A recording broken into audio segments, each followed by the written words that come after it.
Vettel espère que la F1 est prête à accueillir un pilote gay. Waouh. Sérieux là? Putain. Vraiment, il se pose cette question-là, Vettel, mais il n'y a pas plus important, je sais pas. Il faut beaucoup de courage pour montrer son vrai visage. D'accord. Vettel espère qu'un pilote pourra bientôt être en mesure de déclarer publiquement son homosexualité sans craindre des réactions négatives. L'homosexualité et la bisexualité sont malheureusement très mal perçues dans le sport et par les différents publics. Heureusement, des situations positives sont encourageantes. Ainsi, le footballeur anglais Jake Daniels a fait son coming out le mois dernier sur les réseaux sociaux.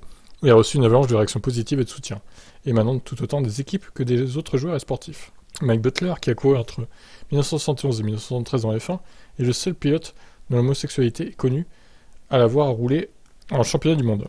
Mais à l'époque, il n'était pas ouvertement gay.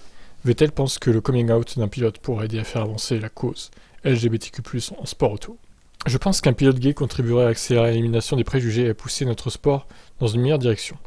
Je pense et j'espère que notre sport sera prêt à en accueillir un. Vettel compare la situation de la F1 à celle du football, où très peu de joueurs ont le loisir d'assumer leur homosexualité. Josh Cavallo l'avait fait en football australien et avait révélé craindre son retour sur le terrain après avoir fait son coming out. Vettel déplore le changement d'image que ça implique pour un sportif. Ouais, alors je suis pas sûr qu'on puisse comparer parce que le foot est un sport collectif, la F1 est un sport individuel, pas totalement comparable je pense. Je suppose que la situation est similaire à celle d'un sport comme le football. La vieille image d'un joueur ou d'un pilote ressemblant à un héros doit répondre à un certain nombre de critères, mais les critères de jugement sont simplement faux.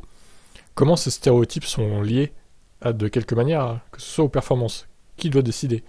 Il faut beaucoup de courage pour montrer son vrai visage plutôt que de se cacher derrière une façade basée sur ce que les gens attendent. Vettel a de nombreuses fois montré son soutien à la communauté LGBTQ+, comme Hamilton, et il espère désormais que la F1 le fasse à un niveau institutionnel. La situation s'améliore, on voit maintenant quelques ingénieurs et mécanos qui se sentent capables d'être plus ouverts. Mais nous pouvons encore faire plus pour améliorer la diversité et l'inclusion dans le sport auto. Non seulement en termes de sexualité, mais aussi en soutenant et en encourageant les femmes, les personnes de couleur, les personnes handicapées, etc. La Formule 1 a lancé un mouvement We Race as One, ce qui est une bonne chose, mais nous devons tous faire un effort concerté pour veiller à ce que ce mouvement débouche sur des changements positifs, afin que nous agissions au lieu de nous contenter d'en parler. Ouais, bon, moi tout ça, ça m'intéresse pas en vrai, j'en parle, mais bon, je crois qu'il y a plus important à l'heure actuelle en F1 que de parler de la communauté LGBTQ+, E égale M6, comme disent certains dans les commentaires. Moi j'ai rien contre les homosexuels, au contraire, pourquoi pas un pilote gay en Formule 1, ça me dérangerait pas, je m'en fous.